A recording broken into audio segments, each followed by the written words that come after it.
కాకినాడ జిల్లా జగ్గంపేట మండలం కాట్రావులపల్లి జగ్గంపేట గ్రామాల్లో కల్లేపల్లి రాజేష్ ఎన్ఆర్ఐ 7 లక్షల ఆర్థిక సహాయంతో సీసీ కెమెరాలు ఏర్పాటు చేశారు.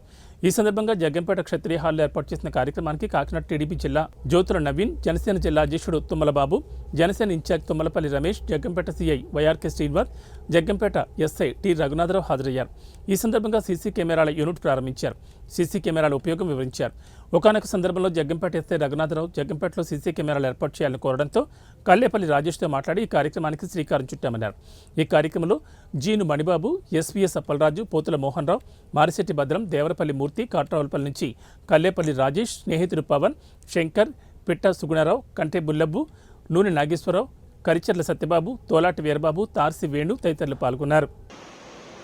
పేరు రావడానికి ఎన్నో గొప్ప కార్యక్రమాలు చేయొచ్చు, కానీ సమాజ శ్రేయస్సు కోసం ఈ సీసీ కెమెరాలు, నిఘా సీసీ కెమెరాలు అనేది ఏర్పాటు చేయడం నిజంగా మన జగ్గంపేట నియోజకవర్గంలో మొట్టమొదటిసారిగా ఒక 50 సీసీ కెమెరాలని ప్రధాన పంచాయతీల్లో, అలాగే జగ్గంపేట మేజర్ పంచాయతీ, కాట్రావులపల్లి మేజర్ పంచాయతీల్లో ఈ సీసీ కెమెరాల ప్రోగ్రాం ముందుకు తీసుకొచ్చిన మన జగ్గంపేట ఎస్ఐ గారికి, సిఐ గారికి కృతజ్ఞతలు తెలుపుకుంటూ, ఈ కార్యక్రమానికి సపోర్ట్ కోసం, సహాయం కోసం అడిగిన వెంటనే కాదనకుండా మంచి మనసుతో ముందుకు వచ్చిన మా అన్నగారు రాజేష్ కల్లేపల్లి గారికి కృతజ్ఞతలు తెలుపుకుంటూ, ఇలాగే మంచి కార్యక్రమాలు చేసుకుంటూ సమాజ శ్రేయస్సు కోసం తన పుట్టిన సొంత ఊరు ఒక్కటే కాకుండా నియోజకవర్గంలోని